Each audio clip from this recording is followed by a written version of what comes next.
Drew James here from LearnGuitarInLondon.com, and I'm playing Lean On Me by Bill Withers. Now, I've got a couple of different versions of doing this song, doing that main riff. There's a beginner's way, which I'm pretty certain that those of you who are just starting out learning guitar, I can get you to play this great riff, which I'll show you. It's just a couple of strings, a little bit of fretting, nice and easy.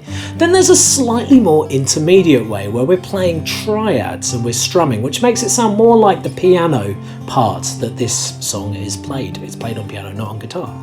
I've also got the little chorus, the da-da-da, the funky little bit that we'll be learning. I know I didn't play that in my intro just now, but that doesn't matter. I'll show you how to do that. And I'll also be taking you through some of the chords that are needed in the song. Well, the chords that aren't used as part of the riff. So let's start learning it. Let's get into it. Okay, let's learn the bass line. That's the beginning.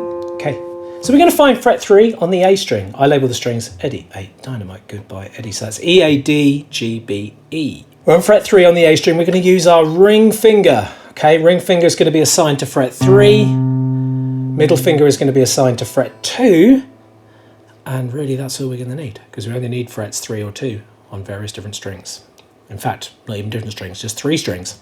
So if here on fret 3 on the A string, we're going to give that a pick with our plectrum or a thumb if you're a thumb player. Then you're going to play the 3 again. Then you're going to go open on the D string, so that's a 0. 2nd fret on that string, and then 3rd fret on that string.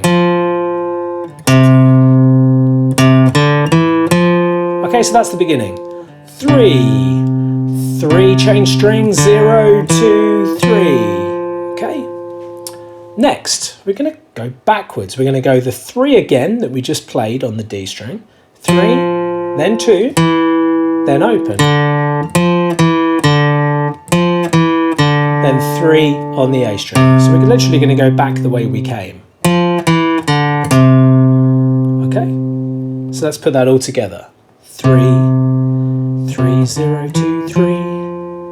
3, 2, 0, 3 on the A. Okay, good. Next part. 3 on the A again. Open on the D. 2 on the D twice. So hit it 2 times. Then open on that string. Do that again. 3 on the A. Open on the D. Twice on the 2nd fret on the D. Then open.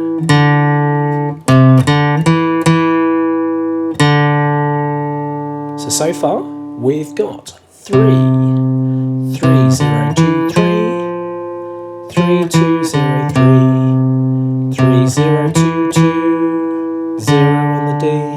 Good.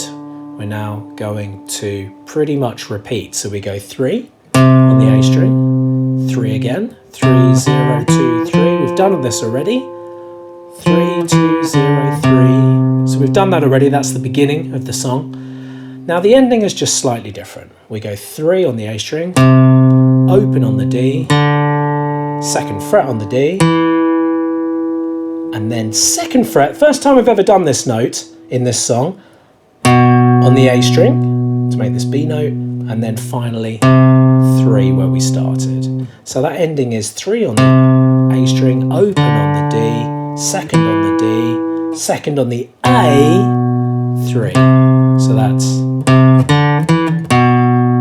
and let's just do it all round in a circle. 3, 3, 0, 2, 3, 3, 2, 0, 3, 3, 0, 2, 2, 0, back to 3, 3 again, 3, 0, 2, 3, 3, 2, 0, 3, 3, 0, 2, 2 on the A, 3. Okay. Excellent. So I hope you're following along with the tab on screen on that one. Okay, so let's have a look at the next part. So this is where things get a little bit more intermediate, okay? Now, I'm going to take you through the fretting, but essentially there's only 5 chords in it, all right? Now, a little bit of attention on what you're doing on this hand. So first of all, you can do this with your thumb as well if you're a thumb player and you like strumming with your thumb, but I prefer a pick for this because it helps with my accuracy. Now we're only ever strumming for most of this riff the D, G and the B string. So get used to being nice and accurate on just those 3 strings. Now the first chord might be familiar to you. It's an A minor 7 shape, so that's first fret on the B string and second fret on the D string.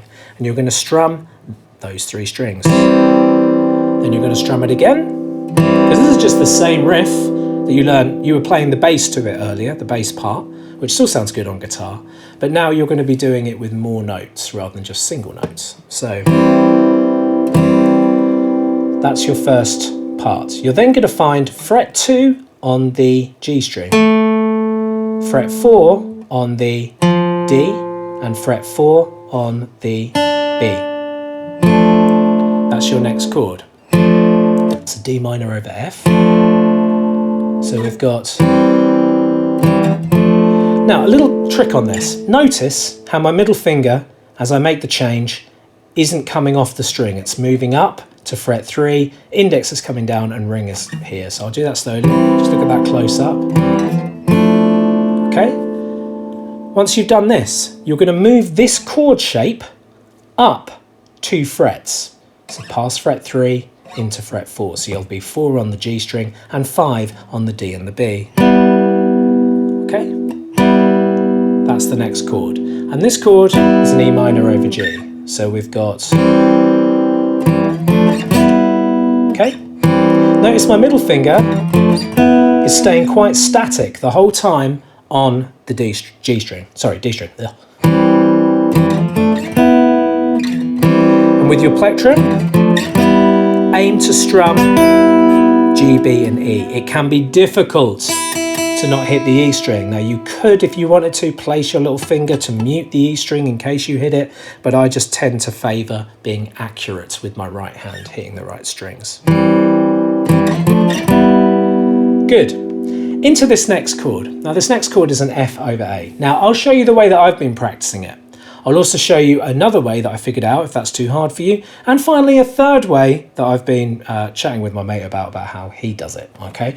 So from this, what I like to do is move this chord shape up another fret, which is familiar to what we have been doing, and then putting my little finger on fret 7 on the D string. Okay, so this gives it 7 on the D.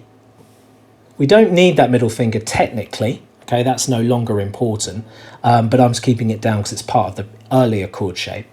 We've also got, so 7 on the D, we've got 5 on the G, and we've got 6 on the B, and it gives you this sweet F over A chord. So that's one way of doing it. Now, my logic behind that change is that you are moving from this chord shape that you've already done twice and just including the little finger. However, it does have its challenges. Bringing the little finger over whilst fretting out that shape is difficult to do, and when I was doing my takes for the video, it took me a couple to get it right.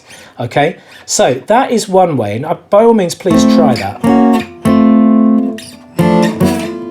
Like this. Another way is you can leave your index where it is, put your middle on fret 6 on the B string, and your ring finger on fret 7 on the G. Still creates the same chord, but there's a bit more fretting involved. You can see that there, right? So you'll be going from this to this. Now you might find that easier. I'm going like this. But you might find it easier the other way. And even a final way is, what you can do is from this, you can bar on fret 5 on the bottom 4 strings, and then middle finger on 6 and ring finger on 7 to make what's known as an A minor 7 shape. Okay, so that's a further way that you could do it. So it's up to you which you prefer. As I said, I prefer the little finger like this, but you could be, like we talked about, swapping them around, or you could use the bar. So far we have our first chord. Again, then however you want to do this. Good, then you're going to strum that chord again, then go back to the 5s and the 4s, the E minor over G, then move that chord shape down to the D minor over F, and then back to that first A minor 7. So.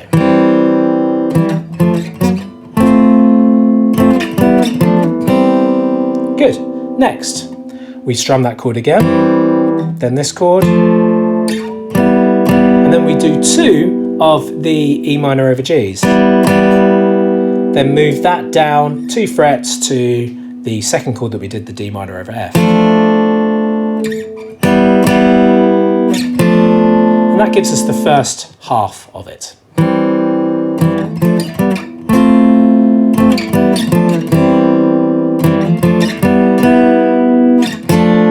Okay, the next line is exactly the same as the first. The A minor 7 into this. Okay, but then this time the tail is slightly different. We strum this one more time. Then we move up to the 3, the 2 and 3 threes, D minor over F, to the E minor over G on the 4. And then we fret 2 on the A string. This is a new chord, and we're going to strum the bottom, the A, D, G and B string. So we're coming from here. So it's quite a big chord change. And then finishing on the first chord, the A minor 7. So, and that gives you the whole thing. And then you're good for going round. All right, so that is the intermediate way of playing the riff and the bass line way of playing the riff. Now there is a couple of other parts in the song. When the kind of the chorus, you've got this little line that goes.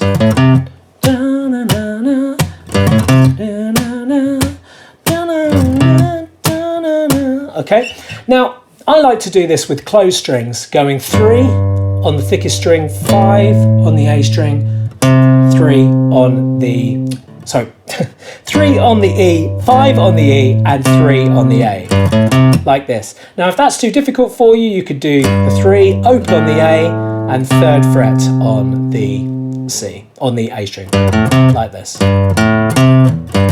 Anyway, it does that 4 times.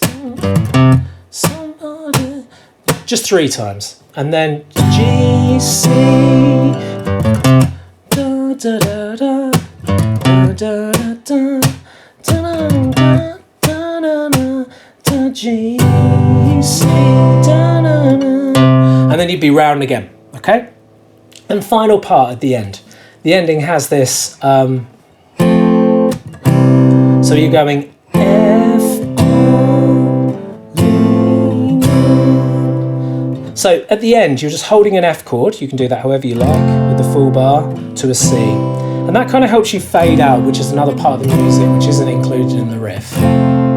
And that should give you all the components you need. It's quite a percussive song, and there isn't an awful lot of acoustic guitar within the song. In fact, I don't think there's any acoustic guitar within the song. But the piano line sounds really nice and the bass line sounds really good. And that's what we've been encompassing in this lesson. I do hope you enjoy it. Keep on playing.